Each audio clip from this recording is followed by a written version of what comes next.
dividir apenas em duas. Porque essa terceira divisão, na verdade, ela é histológica, ela não é anatômica, certo? Só dá para a gente observar essa porção ao nível de microscópio.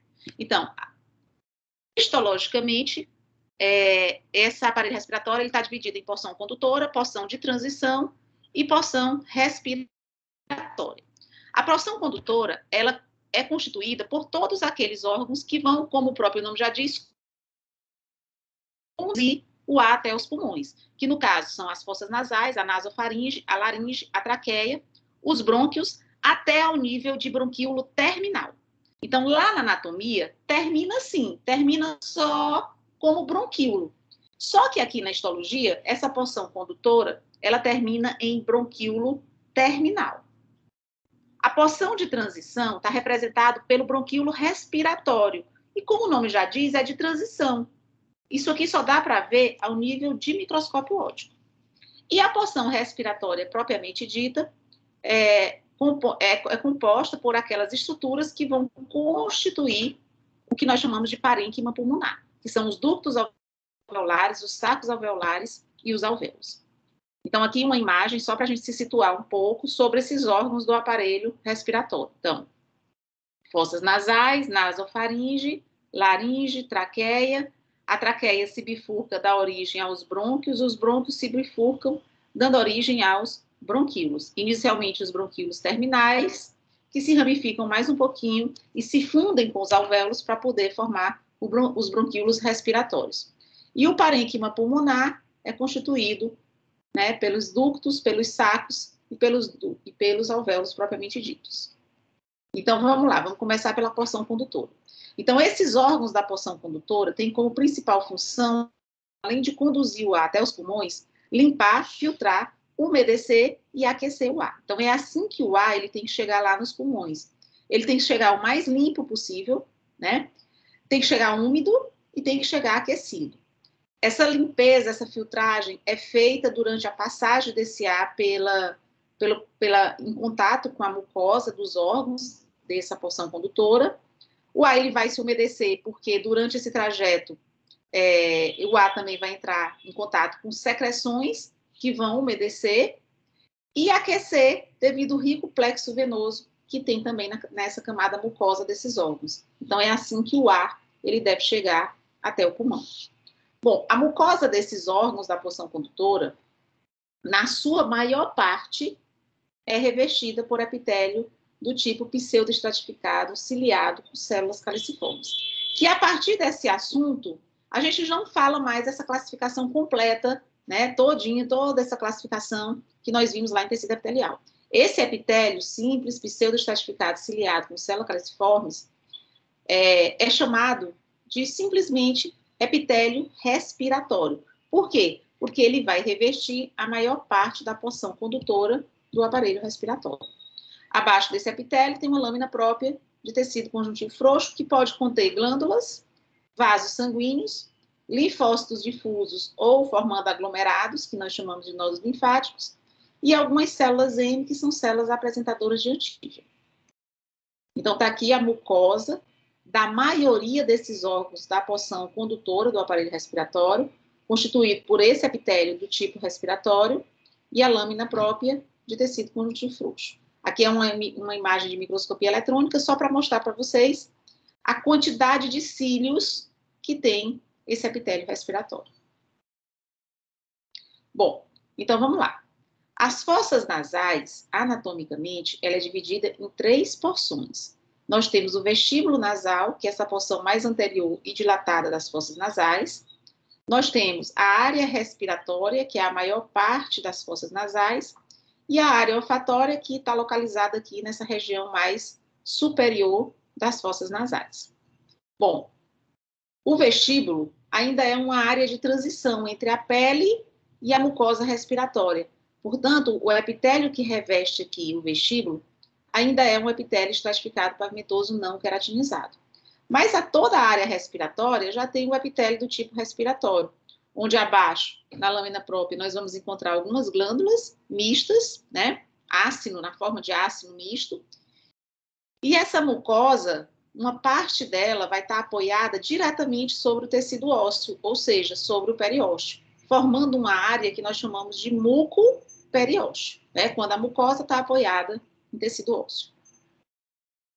A área olfatória, que está localizada aqui nessa região mais superior das fossas nasais, é a área de maior sensibilidade olfativa. É nessa área que nós vamos encontrar neuroepitélios responsáveis pela captação do cheiro das coisas. Esse epitélio, que é um epitélio colunar pseudoestratificado, ele é pseudoestratificado porque, na verdade, ele é constituído por 3 tipos de células diferentes. Nós temos as células de sustentação, as células basais e as células olfatórias. As células de sustentação, que estão representadas aqui por essas células que estão pintadas de verde, elas têm a forma prismática e apresentam na sua superfície livre microvilosidades. Elas têm como função produzir um pigmento amarelo acastanhado que deixa essa região com a mucosa um pouco mais escurecida. As células basais, que são essas verdes mais escuras, elas receberam esse nome de basais porque elas estão mais apoiadas na lâmina basal. Elas são pequenas, arredondadas e situadas entre as células de sustentação e as células olfatórias. E as células olfatórias nada mais são do que neurônios bipolares, que apresentam 2 prolongamentos, certo? É por isso que a gente chama isso aí de neuroepitélio, porque no meio das células epiteliais tem um neurônio, no caso aqui, bipolar. Um dos prolongamentos desse neurônio apresenta cílios. Esses cílios, eles são imóveis. Na verdade, esses cílios, eles funcionam como quimiorreceptores, tá? Que é dessa forma que é captado o cheiro das coisas. Nós vamos encontrar aqui também as glândulas de Bowman, né, que está localizada aqui na lâmina própria, mas que desemboca a sua secreção na superfície desse epitélio, para fazer a limpeza desse epitélio, para que esses quimiorreceptores, eles entrem em contato com o ar. Bom, na verdade, esse epitélio, que reveste a maioria desses órgãos do aparelho respiratório, que é o epitélio respiratório, ele é pseudoestratificado porque, na verdade, ele é constituído por 5 células diferentes. Por isso é que elas ficam em alturas diferentes, porque elas são diferentes. Então, dessas células, a que tem maior número é a célula colunar ciliada, certo? Ela é colunar, né, e apresenta na sua superfície livre os cílios. Cada célula colunar ciliada apresenta aproximadamente 300 cílios na sua superfície livre. E abaixo desses cílios, nós vamos encontrar uma concentração de mitocôndrias que vão dar a energia, o ATP, para o movimento desses cílios. Em número, logo em seguida, vem as células caliciformes. A célula caliciforme é uma glândula unicelular produtora de muco, né? Como a gente já sabe. De células que apresenta na sua livre numerosos microvílos ou microvilosidades e que funcionam como receptores sensoriais, certo? Essas células, elas apresentam terminações nervosas aferentes, por isso que funcionam como receptores sensoriais. Tem ainda as células basais, também chamadas de stem cells, ou células-tronco, que têm a capacidade de se diferenciar em qualquer outra célula desse epitélio. E as células granulares, que são células endócrinas, elas fazem parte do sistema neuroendócrino difuso. Ao redor das fossas nasais, nós vamos encontrar os seios paranasais. Então, o que são os seios paranasais? São cavidades encontradas em alguns ossos pneumáticos que ficam situados estrategicamente ao redor das fossas nasais. Os ossos pneumáticos são os ossos frontais, a maxila, o etimoide e o esfenoide. Então, cada osso desse tem uma cavidade no seu interior, né? A maior delas é na maxila, né, formando aqui o seio maxilar, mas nós temos também o seio frontal, o etimoidal e o esfenoidal, tá?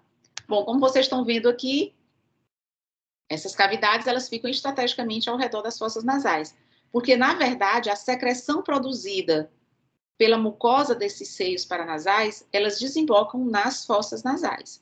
Então, todas essas cavidades, elas são revestidas por uma mucosa, cujo epitélio também é do tipo respiratório.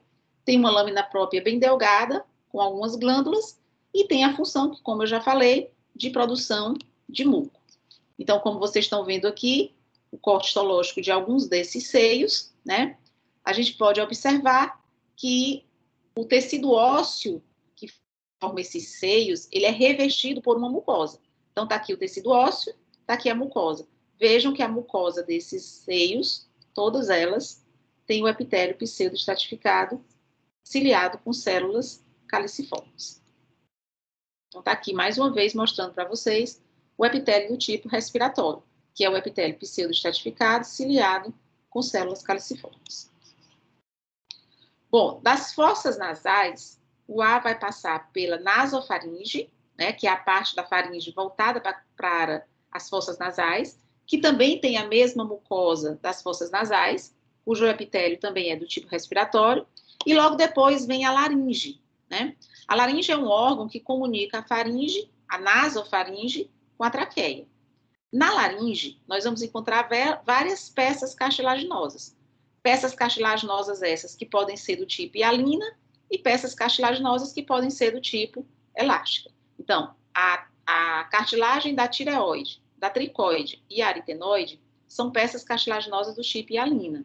E a epiglote, a corniculada e a cuneiforme são peças cartilaginosas do tipo elástica. A laringe, ela é revestida internamente por uma camada mucosa. E essa camada mucosa da laringe vai formar duas pregas, que são as cordas vocais falsas, também chamadas de pregas vestibulares, e as cordas vocais verdadeiras, também chamadas de pregas vocais. Essas dobras, essas pregas da mucosa, elas é uma mais superior e uma mais inferior. As pregas vestibulares, elas ainda são revestidas por epitélio do tipo respiratório. Abaixo do epitélio tem uma lâmina própria, com algumas fibras elásticas e glândulas mistas. E alguns livros falam que tem uma submucosa mal definida. Bom, já as cordas vocais verdadeiras, que estão mais localizadas mais inferiormente, elas também são chamadas de pregas vocais. São elas que, quando o ar ele passa, faz com que elas vibrem, certo? E a vibração dessas pregas vocais sai um som que é a voz. Então, o ar, quando a gente está, né, falando, certo? Ele vai passar atritando essas pregas vocais. Então, essas pregas vocais verdadeiras, elas não têm um epitélio do tipo respiratório, por conta disso, porque o ar atrita mais as pregas vocais verdadeiras. Então, por conta disso, o epitélio é estratificado plaquentoso sem queratina. A mucosa da laringe, ela, logo abaixo da mucosa da laringe, vem os músculos intrínsecos da laringe, como nós podemos ver na próxima imagem que eu vou mostrar para vocês. Então, vejam, aqui só para a gente se situar, uma figura mostrando anatomicamente a laringe, mostrando que a laringe ela é cheia de peças cartilaginosas, né? Então, está aqui a epiglote, está aqui a corniculada, a aritenoide, certo? A tricoide, tá? A cartilagem da tireoide. Então, é cheia de peças cartilaginosas. Então, algumas delas é do tipo hialino e algumas delas é do tipo elástico. Lá na prática, nós vamos ver um corte histológico da epiglote, que eu vou já mostrar para vocês. Aqui, para mostrar para vocês, num corte longitudinal, certo? A mucosa da laringe, vejam que essa mucosa ela vai formar duas pregas, a prega vestibular, localizada mais superiormente, e a prega vocal, localizada mais inferiormente. Vejam que a mucosa está apoiada nos músculos intrínsecos da laringe. Aqui é uma visão superior dessas pregas vocais, está aqui a prega vestibular e está aqui a prega vocal. Então, o ar, ele passa por aqui. No que ele passa por aqui, ele vibra principalmente essas pregas vocais verdadeiras, fazendo com que saia um som, que é a voz. E aqui está um corte histológico da epiglote, tá? Esse assunto só tem 3 lâminas, e uma delas é a epiglote. Bem fácil, né? Então, vejam, é de epiglote, é de cartilagem elástica, para vocês não esquecerem, né? A epiglote, ela é uma cartilagem elástica. Só que não só é cartilagem. Essa cartilagem, ela é revestida por uma camada mucosa, como vocês estão vendo aqui. Está aqui o epitélio, está aqui uma lâmina própria de tecido conjuntivo frouxo. E nessa lâmina própria, nós vamos encontrar glândulas mistas, que estão na forma de ácino misto. E vejam que o epitélio da epiglote é o epitélio estratificado pavimentoso não queratinizado. Mais um motivo também pelo qual o epitélio não é do tipo respiratório, porque o ar e os alimentos, eles ficam atritando a epiglote. Então, como uma forma de defesa, o epitélio da epiglote é um epitélio estratificado, pavimentoso, não queratinizado. Então, cartilagem elástica, as glândulas mistas e a mucosa revestida por epitélio estratificado, pavimentoso, não queratinizado. Isso aí caracteriza um corte histológico da epiglote.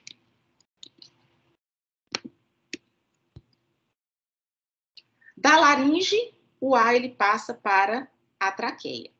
A traqueia é um tubo cartilaginoso formada por aproximadamente 16 a 20 peças cartilaginosas em forma de uma letra C, certo? Como vocês estão vendo, cada peça cartilaginosazinha dessa daqui tem essa forma de uma letra C, certo? Sendo que a abertura aqui dessa letra C é voltada para a região posterior. Muito bem. Anatomicamente, quando a gente olha a traqueia, parece que só tem cartilagem. A traqueia é constituída apenas por cartilagem, mas não é. Se a gente pega essa peça cartilaginosa e joga no microscópio, nós vamos ver que essa cartilagem ela é revestida por uma camada mucosa internamente e por uma camada adventícia externamente. A mucosa da traqueia é revestida por epitélio do tipo respiratório, bem típico. E abaixo tem uma lâmina própria, onde nós vamos encontrar as glândulas seromucosas. Elas têm secreção mucosas, mas elas são chamadas de glândulas seromucosas. A cartilagem que compõe cada peçazinha cartilaginosa da traqueia é a cartilagem hialina, e a última camada da traqueia é uma camada adventícia, portanto, termina com tecido conjuntivo frouxo. Então, tá aqui o corte histológico de traqueia, né? Bem fácil, porque na hora que a gente olha essa cartilagem hialina, a gente já associa com traqueia, né? Então, aqui cartilagem hialina. Vejam que a cartilagem está revestida por uma camada mucosa, e essa mucosa tem um epitélio do tipo respiratório. Nessa lâmina própria, nós podemos encontrar as glândulas seromucosas. E a última camada da traqueia, não apareceu direito aqui, mas nós temos uma camada adventícia. Bom, a traqueia, ela se bifurca para dar origem aos brônquios, né? Nós temos inicialmente os brônquios principais, primários ou extrapulmonares, que vão entrar dentro do pulmão, para cada lóbulo do pulmão. Do lado direito, o pulmão tem 3 lobos, do lado esquerdo tem 2. Então, são 3 brônquios lobares do lado direito e 2 brônquios lobares do lado esquerdo.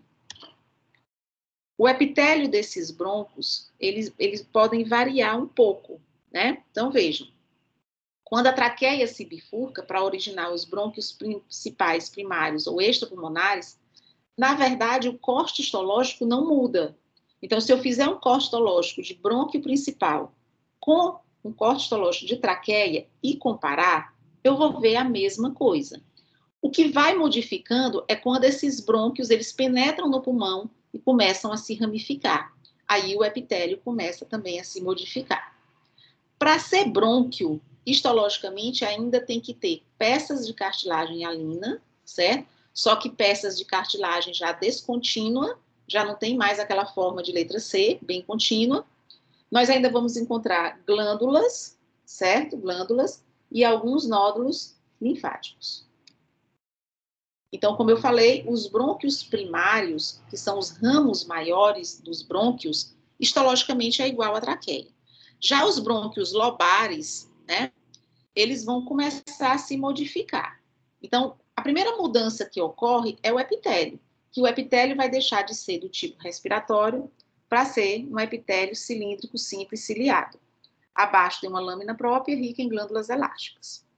Bom, os brônquios lobares ou intrapulmonares, eles apresentam ao seu redor uma camada de músculo liso na forma de uma espiral, tá?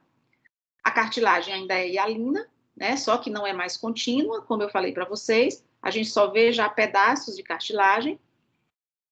Nos brônquios primários, assim como a traqueia, termina com camada adventícia, né? E nessa camada adventícia tem algumas fibras elásticas e pode aparecer acúmulos de linfócitos. Então, vejam, só para a gente se situar aqui, a traqueia, ela se ramifica e dá origem aos brônquios principais ou primários ou extrapulmonares. Eles vão entrar dentro do pulmão e vão se ramificar nos brônquios lobares. Então, vejam, aqui está mostrando para vocês um corte histológico de brônquio lobar. Bom, o que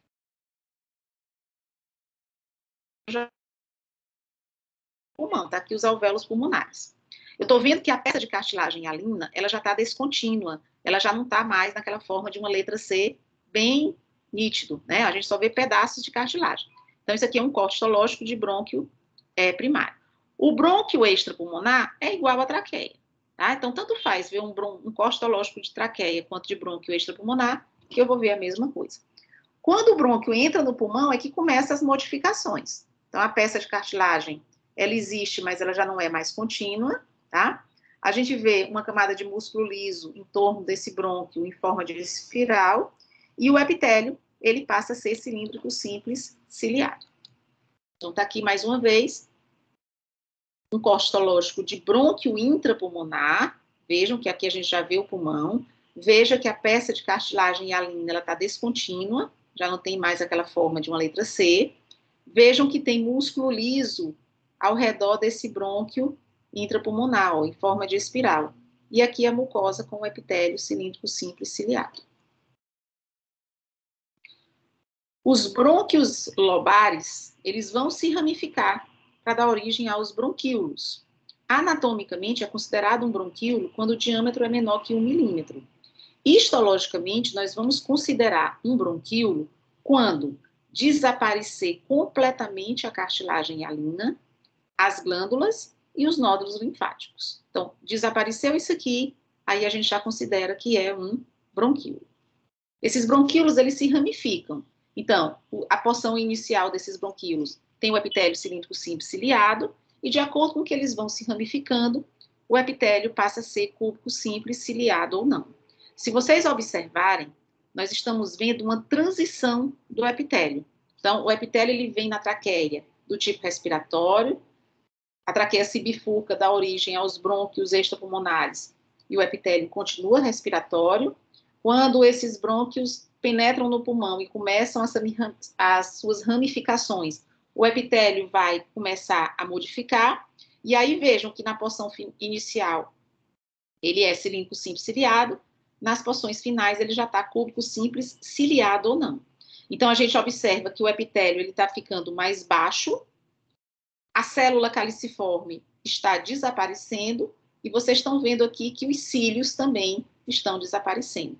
Isso por quê? Porque esse epitélio ele tem que chegar lá nos alvéolos o mais delgado possível, que é o epitélio simples pavimentoso. Então, ele vai sair do epitélio respiratório para chegar lá nos alvéolos, um epitélio simples pavimentoso, que é o mais delgado, que facilita as trocas gasosas. Abaixo desse epitélio tem uma lâmina própria delgada e rica em fibras elásticas, e os bronquíolos também vão ter ao redor deles um músculo liso desenvolvido. Então, tá aqui um corte histológico de pulmão, né? Aqui o órgão é pulmão, mostrando no centro do campo um bronquíolo, né? Os bronquíolos estão dentro do pulmão.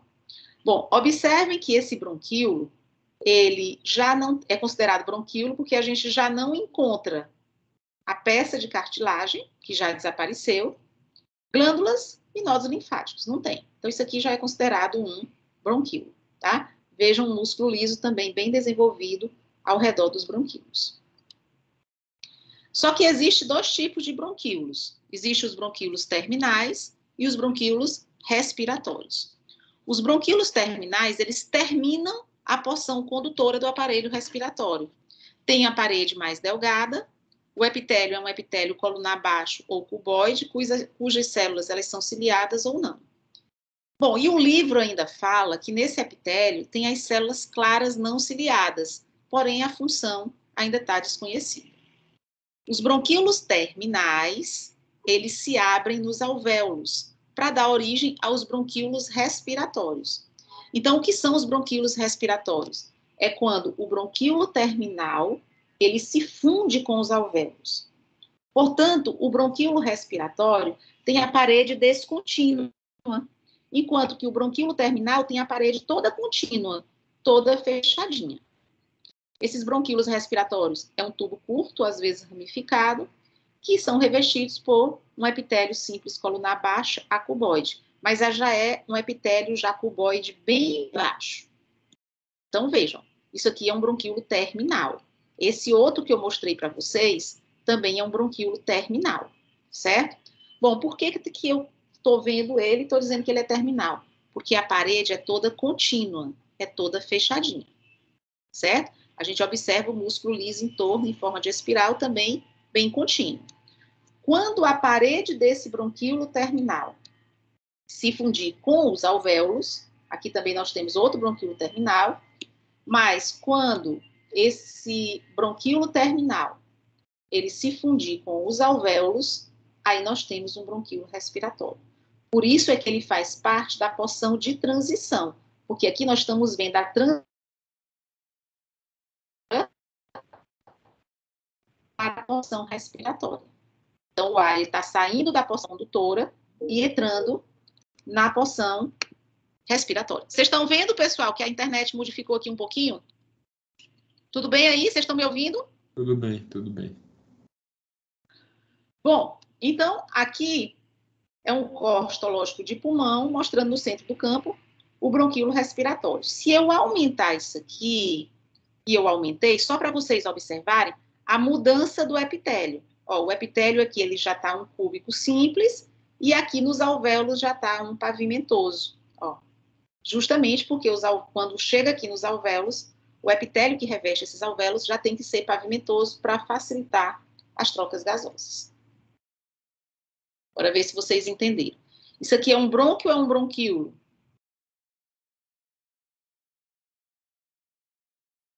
Isso aí é um brônquio ou um bronquíolo, pessoal?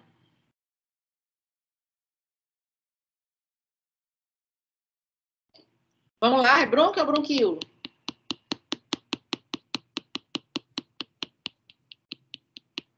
Bora lá, pessoal. É um bronquíolo. É um bronquíolo? Não é um bronquíolo, porque para ser bronquíolo a gente não pode estar vendo isso aqui, ó. E o que é isso aqui que eu estou apontando? Peças de cartilagem hialina. Ainda tem cartilagem hialina aqui ao redor. Então, enquanto tiver, não pode ser bronquíolo. Ainda é brônquio, certo? Então, veja, a diferença do brônquio para o bronquíolo é a presença da cartilagem. Se tiver cartilagem, ainda é brônquio. Se não tiver, é bronquíolo. Bom, se a parede estiver toda fechadinha, como esse daqui, ó, a parede está toda contínua, é bronquíolo terminal. Se a parede do bronquíolo terminal estiver aberta nos alvéolos, se fundindo com os alvéolos, aí é um bronquíolo respiratório. Então, vocês precisam ver lá na prática a diferença de um bronquíolo terminal para um bronquíolo respiratório. Muito bem. E a porção respiratória é constituído pelos ductos alveolares, pelos sacos alveolares e pelos alvéolos. Os ductos alveolares, eles iniciam a porção respiratória, são condutos longos e tortuosos, formados por um conjunto de sacos alveolares e alvéolos. É quando vários sacos alveolares e alvéolos se fundem, aí formam um ducto alveolar. Esses ductos alveolares têm um epitélio cúbico simples, mas já é um cúbico simples bem baixo, já quase pavimentoso, e nós ainda podemos encontrar células musculares lisas nas aberturas desses alvéolos. Os sacos alveolares e os alvéolos é a unidade estrutural e funcional das trocas gasosas. A maior parte das trocas gasosas, elas acontecem ao nível de saco alveolar e alvéolo. Qual é a diferença? Um saco alveolar é como se fosse a fusão de dois alvéolos. Então, dois alvéolos ou mais formam, né, um saco alveolar. Vários, aí já formam um ducto. São os sacos alveolares e os alvéolos que vão dar a estrutura esponjosa ao parênquima pulmonar. Para quem nunca pegou no pulmão, né, vocês vão ver pulmão na próximo semestre, o pulmão, a consistência do pulmão parece a mesma coisa de você estar pegando uma esponja, né? Ele tem essa textura esponjosa, semelhante a favos de mel. Bom, Entre um alvéolo e outro, existe poros, né? Então, por isso que quando a gente inspira, o ar ele entra em todos os alvéolos, porque entre um alvéolo e outro tem poros e esse ar ele vai se difundindo. Entre um alvéolo e outro, também nós vamos encontrar uma parede, ou septo interalveolar. Então, vamos aqui para o esqueminha para a gente poder entender. Então, tá aqui, ó, entre um alvéolo e outro, tem uma parede. Entre um alvéolo e outro, tem uma parede, certo? Muito bem. Vocês imaginam que dentro dessa parede passa vasos sanguíneos, passam capilares sanguíneos. E vocês já sabem que todos os capilares, eles são revestidos por células endoteliais. Então, vejam, o ar, ele chega até os pulmões, né, o oxigênio, ele chega até os pulmões durante a inspiração, e esse oxigênio, ele vai ter que passar para a corrente sanguínea, certo? Da mesma forma, na corrente sanguínea, as hemácias, elas estão trazendo o gás carbônico. E esse gás carbônico, ele tem que se difundir e ir para os alvéolos para ser expirado, tá? Bom, pois muito bem. Essa barreira no qual esses gases têm que atravessar para poder fazer as trocas gasosas é o que nós chamamos de barreira alvéolo capilar. Então, vejam, os alvéolos, eles são revestidos internamente por uma célula pavimentosa, né? É um epitélio pavimentoso, onde cada célula pavimentosa dessa é chamada de pneumócito do tipo 1. Pneumócito do tipo 1. Então, os alvéolos, eles são revestidos pelos pneumócitos do tipo 1. Como eu acabei de falar, os capilares, eles também são revestidos por um epitélio pavimentoso. Só que as células aqui dos capilares, as células pavimentosas, elas são chamadas de células endoteliais, tá? Endoteliais. Bom, nós aprendemos que nos capilares, as células endoteliais, elas estão apoiadas numa lâmina basal. Da mesma forma, essas células que revestem os alvéolos, que são os pneumócitos do tipo 1, também estão apoiados numa lâmina basal. Então, o que acontece é isso aqui, ó. Os alvéolos, eles são revestidos pelo pneumócito do tipo 1, que está apoiado numa lâmina basal.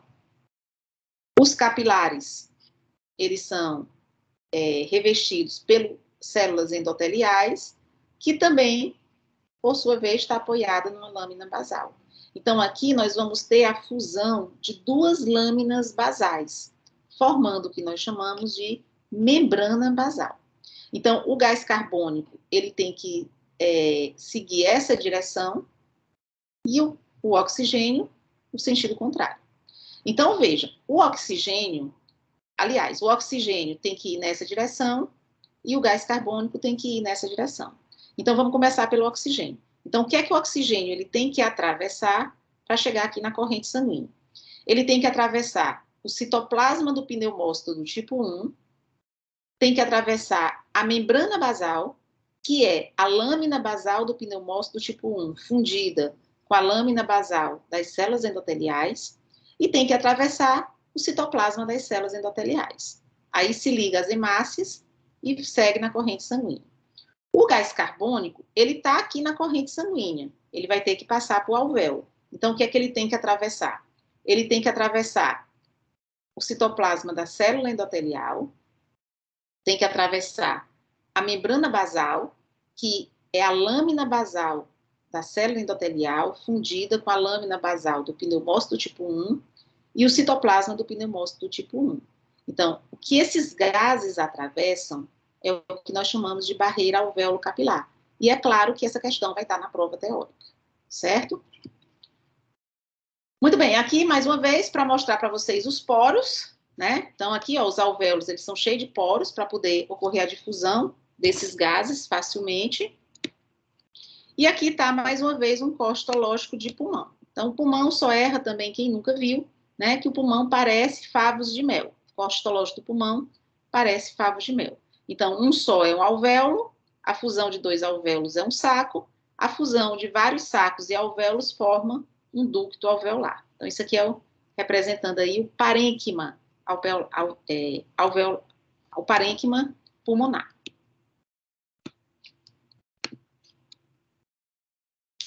Bom, então aí nos alvéolos, nessa parede interalveolar, nós vamos encontrar 4 tipos de células.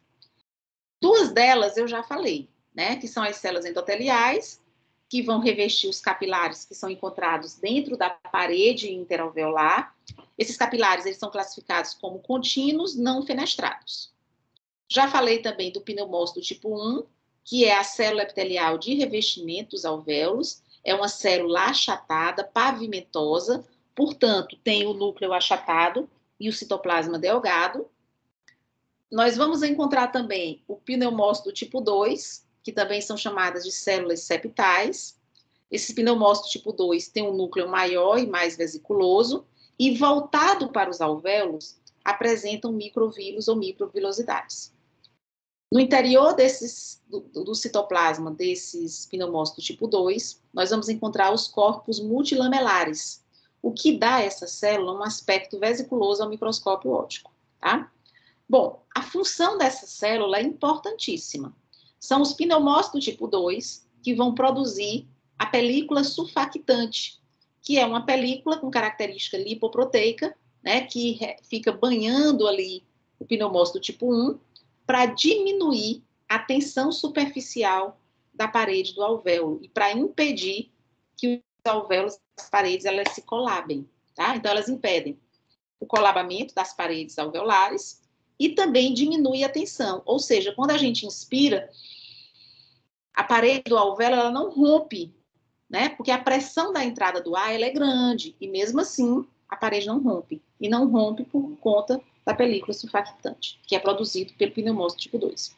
E nós vamos encontrar ainda o macrófago alveolar ou célula da poeira, né? É um macrófago, como outro qualquer, que é uma célula apresentadora de antígeno e que faz fagocitose. Esses macrófagos alveolares, eles fagocitam partículas de poeira que não foram filtradas durante a porção condutora, que podem chegar até o pulmão, né? Então, eles vão lá e fagocitam essas partículas de poeira. Bom, então está aqui, mais uma vez, mostrando para vocês um aumento maior, né? O pulmão, para mostrar a parede interalveolar. Vejam que dentro da parede tem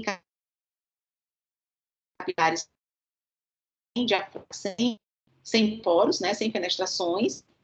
Vejam que células que parecem do tipo 1, que são as células de revestimento dos alvéolos. Essas aqui, tipo 2, que vai produzir o surfactante. Essas aqui, que tem fagocitose no seu citoplasma, né, que são partículas de poeira aqui, ó, que foram fagocitadas, são os macrófagos alveolar, ou célula da poeira.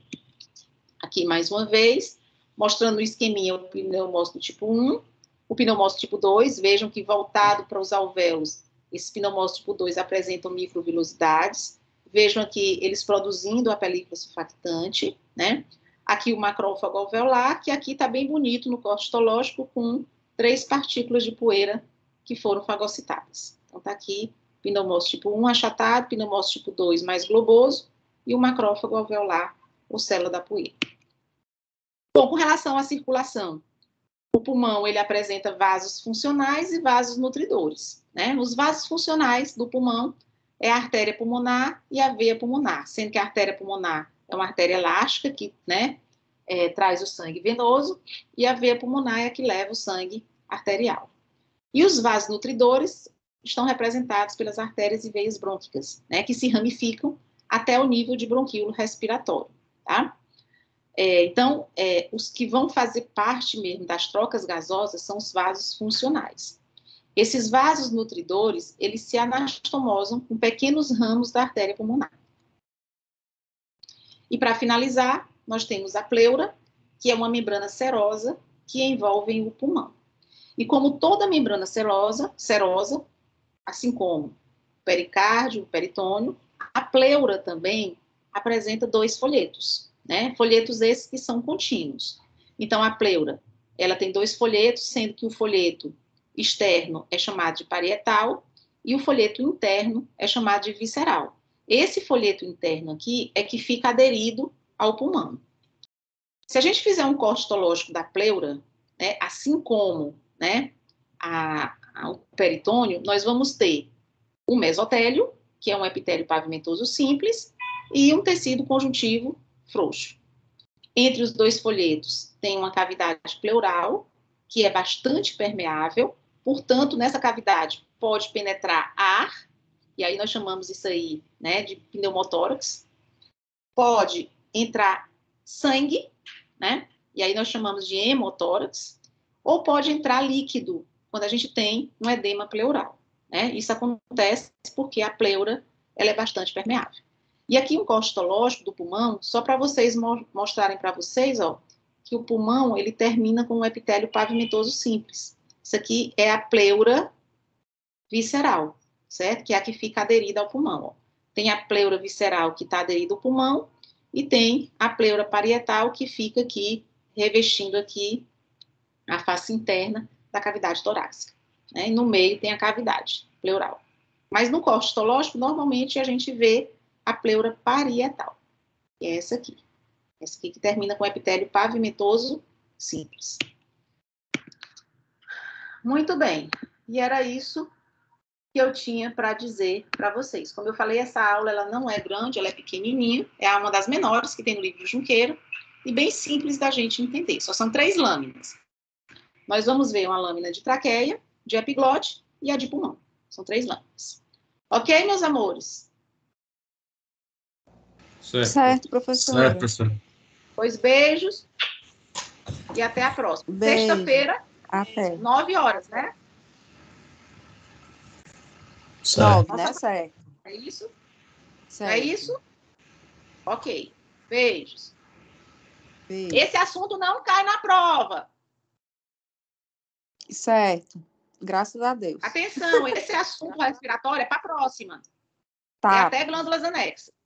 Beijos. Beijo.